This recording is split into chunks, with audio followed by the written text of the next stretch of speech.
It's almost like you couldn't even hear the wind blow in the trees. And there was just no one there. Tina Marquardt describes what it was like returning to New Orleans after Katrina. Today, she is executive director of an organization helping residents return and rebuild. Beacon of Hope started right here. This is the New Orleans community of Lakeview, and it's where I lived during Katrina. At one time, almost this entire neighborhood 8 to 12 feet underwater and 0% inhabitable. Today, Lakeview is 75% recovered. Lakeview beat the odds. There is life again here. But like many other New Orleans neighborhoods, the outlook for recovery was dim. They had a map of the city, and they were trying to determine which areas would be viable again.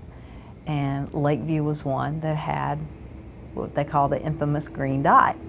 And wherever this committee put a green dot on this map, which was in a neighborhood, they considered that it probably wouldn't be viable and that people wouldn't rebuild or shouldn't rebuild. Former Lakeview resident Brett Bowman returned immediately after the storm. This is the scene for days of helicopters just, bringing in sandbags to close off the breaches in the levee.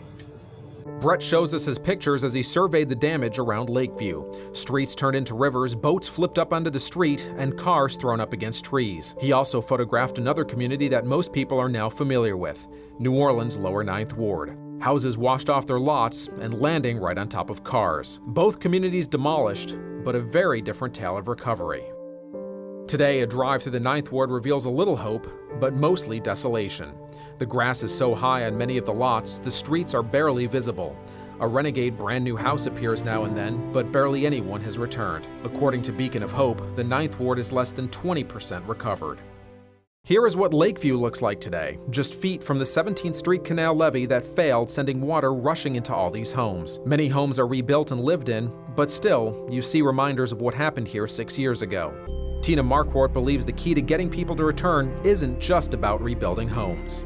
What we want to rebuild is that whole neighborhood.